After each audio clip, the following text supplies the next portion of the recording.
Hello, Namaste. Welcome to my channel AP Political Fever. Let's start the video for today.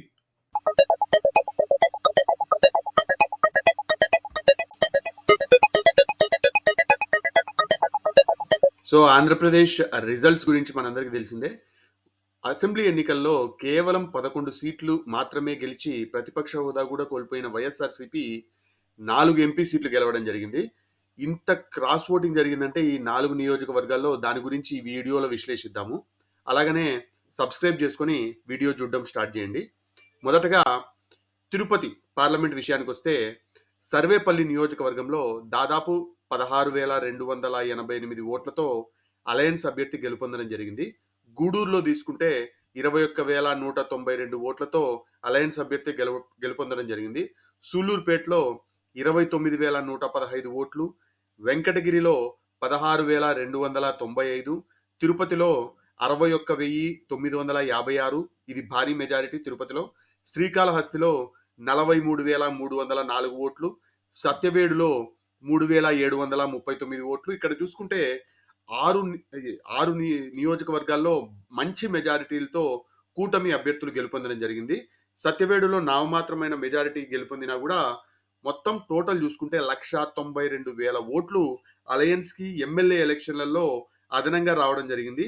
MP ఎలక్షన్ల విషయానికి చూసుకుంటే దాదాపు 2,15,000 ఓట్ల దాకా క్రాస్ ఓటింగ్ జరిగింది. ఇది ఆసక్తికరమైన విషయం అని చెప్పొచ్చు. సో 7 ఎమ్మెల్యే సీట్లు అలయన్స్ అభ్యర్థులు గెలుపొందినా కూడా ఎంపీ అభ్యర్థి మాత్రం వైఎస్ఆర్సీపీ అభ్యర్థి గెలుపొందడం జరిగింది. దాదాపు 14,500 ఓట్లతో వైఎస్ఆర్సీపీ ఎంపీ అభ్యర్థి గెలుపొందారు. 2,20,000 ఓట్లు క్రాస్ ఓటింగ్ జరిగిందనేది ఇక్కడ ఆసక్తికరంగా మనం అబ్జర్వ్ చేయొచ్చు. నెక్స్ట్ నియోజకవర్గం వచ్చేసి అరకు. అరకులో చూసుకుంటే పాడేరులో 19,338 ఓట్లతో వైఎస్ఆర్సీపీ గెలుపొందడం జరిగింది.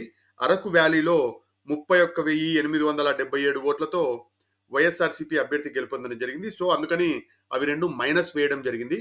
కురుపాంలో 23,500 ఓట్లు అలయన్స్ అభ్యర్థి గెలుపొందడం జరిగింది. పార్వతీపురంలో 24,414 ఓట్లతో అలయన్స్ అభ్యర్థి గెలుపొందారు. సాలూరులో తీసుకుంటే 13,733 ఓట్లతో అలయన్స్ అభ్యర్థి గెలుపొందారు. రంపచోడవరంలో 9,139 ఓట్లతో అలయన్స్ అభ్యర్థి, పాలకొండలో 13,291 ఓట్లు అలయన్స్ అభ్యర్థి గెలుపొందారు. సో ఇక్కడ 7 నియోజకవర్గాల్లో కేవలం 2 మాత్రమే వైఎస్ఆర్సీపీ గెలవడం జరిగింది. మొత్తం ఓట్ల పరంగా చూసుకుంటే 32,862 ఓట్లు అలయన్స్ అభ్యర్థికి అదనంగా రావడం జరిగింది. కానీ ఎంపీ ఎలక్షన్లు వచ్చేపాటికి దాదాపు 50,580 ఓట్లతో తనూజా రాణి గారి గెలవడం జరిగింది. అంటే ఒక అటు ఇటుగా 80 నుంచి 1,00,000 ఓట్ల దాకా ఈ నియోజకవర్గంలో కూడా క్రాస్ ఓటింగ్ జరిగింది. ఎంపీకి వైఎస్ఆర్సీపీకి వేసి ఎమ్మెల్యేకి టీడీపీకి వేసారా లేకుంటే ఏమన్నా మతలబులు జరిగినాయా అనేది మనం ఆసక్తికరంగా అబ్జర్వ్ చేసుకోవచ్చు. నెక్స్ట్ కడప విషయంలో ఏంటంటే కాంగ్రెస్ పార్టీకి కూడా దాదాపు 60,000 ఓట్లు పోలవడం వల్ల వాళ్ళ డేటా కూడా ఇక్కడ ఇవ్వడం జరిగింది. ఇక్కడ బద్వేల్లో 18,567 ఓట్లతో వైఎస్ఆర్సీపీ అభ్యర్థి గెలుపొందారు. పులివెందుల్లో జగన్ గారు 61,687 ఓట్లతో వైఎస్ఆర్సీపీకి ఎక్కువ ఓట్లు రావడం జరిగింది. సో ఈ 2 నియోజకవర్గాల్లోనే దాదాపు 80,000 ఓట్లు వైఎస్ఆర్సీపీ ఎంపీ అభ్యర్థి కూడా వచ్చింటాయి. కమలాపురంలో 25,357, జమ్మలమడుగులో 17,191, ప్రొద్దుటూరులో 22,744, మైదుకూరులో 20,950, కడపలో దాదాపు 18,000 దాకా కూటమి అభ్యర్థికి రావడం జరిగింది. టోటల్ డిఫరెన్స్ చూస్తే దాదాపు అటు ఇటుగా 10,000 ఓట్లు వైఎస్ఆర్సీపీకి అదనంగా రావడం జరిగింది. కానీ ఎంపీ రిజల్ట్స్ చూస్తే దాదాపు 62,000 ఓట్లతో అవినాష్ రెడ్డి గారు గెలుపొందడం జరిగింది. ఇక్కడంటే క్రాస్ ఓటింగ్ జరగడానికి ఎక్కువగా అవకాశాలు ఉన్నాయి. వైఎస్ఆర్సీపీకి పడ్డ ఓట్లలో కొన్ని ఓట్లు షర్మిల గారికి పడ్డం జరిగింది. టీడీపీకి పడ్డ కొన్ని ఓట్లలో కూడా షర్మిల గారికి పడ్డం జరిగింది. ఎందుకంటే కాంగ్రెస్ అభ్యర్థిగా పోటీ చేసినప్పుడు 60,000 ఎమ్మెల్యే ఓట్లుంటే దాదాపు 1,40,000 ఓట్ల దాకా ఆమెకి ఎంపీ ఓట్లు రావడం జరిగింది. సో ఈ నియోజకవర్గంలో కూడా చాలా దాదాపు 1,50,000 దాకా క్రాస్ ఓటింగ్ జరిగిందనేది వాస్తవం. నెక్స్ట్ రాజంపేట విషయం తీసుకున్నా కూడా ఇలానే ఉందని చెప్పొచ్చు. రాజంపేటలో 7,000 ఓట్లు రాజంపేట నియోజకవర్గంలో వైఎస్ఆర్సీపీకి అదనంగా రావడం జరిగింది.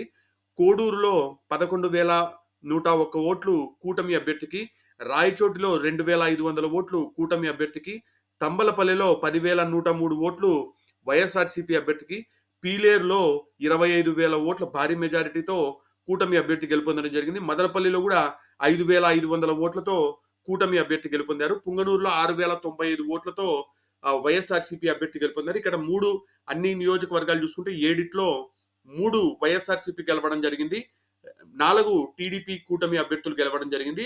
డిఫరెన్స్ చూస్తే దాదాపు 20,971 అంటే అటు ఇటుగా 21,000 ఓట్లు అలయన్స్‌కి అదనంగా వచ్చినప్పటికీ ఎంపీ విషయానికొస్తే 76,000 ఓట్లతో మిథున్ రెడ్డి గారు గెలవడం జరిగింది. ఇది అసల అంతు చిక్కగా ఉంది. ఎందుకంటే ఎంపీ క్యాండిడేట్‌గా చూసుకుంటే కిరణ్ కుమార్ రెడ్డి కూడా బలమైన క్యాండిడేట్‌గానే ఉన్నారు. వైఎస్ఆర్‌సీపీ ఓట్లు కాకుండా టీడీపీ, జనసేన ఓట్లు కూడా క్రియాశీలకంగా ఆయన వెనకాలనే పడ్డాయి, ర్యాలీ అయ్యాయి. ఎందుకంటే పవన్ కళ్యాణ్ గారైతేనేమి, చంద్రబాబు నాయుడు కూడా బలంగా ఈ నియోజకవర్గాలలో ప్రచారం చేశారు.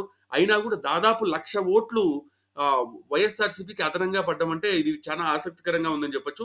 సో, 4 ఎంపీ విషయాల్లో మీరేమనుకుంటున్నారు? అంటే అంత క్రాస్ ఓటింగ్ అంటే తిరుపతిలో అయితే 2,00,000, తనూజ రాణి గారికి అరకులో అయితే దాదాపు 1,00,000, ఇక్కడ కడపలో అయితే షర్మిల గారికి దాదాపు 1,00,000 ఓట్లు. ఈ నియోజకవర్గంలో కూడా దాదాపు 1,00,000 నుంచి 1,10,000 ఓట్లు క్రాస్ ఓటింగ్ జరిగాయి. అంటే నియోజకవర్గానికి దాదాపు 15,000 నుంచి 20,000 ఓట్లు క్రాస్ ఓటింగ్ జరిగేంత సినారియో ఆంధ్రప్రదేశ్ రాజకీయాల్లో ఉందా? ఎందుకంటే 2019 ఎలక్షన్స్ చూసుకుంటే దాదాపు అన్ని యాజ్ ఇట్ ఈస్‌గా ఎంపీకి, ఎమ్మెల్యేకి ఆల్‌మోస్ట్ సేమ్ ఎలక్షన్ లాగానే రిజల్ట్ రావడం జరిగింది. ఈ 4 ఎంపీ ఎలక్షన్స్ మాత్రం చానా వింతగా, విడ్డూరంగా వచ్చాయని చెప్పొచ్చు. సో, మీరు దీని గురించి ఏమనుకుంటున్నారో కామెంట్ రూపంలో తెలియజేయండి. అలాగనే please subscribe to my channel. Have a good day. Thank you. By by.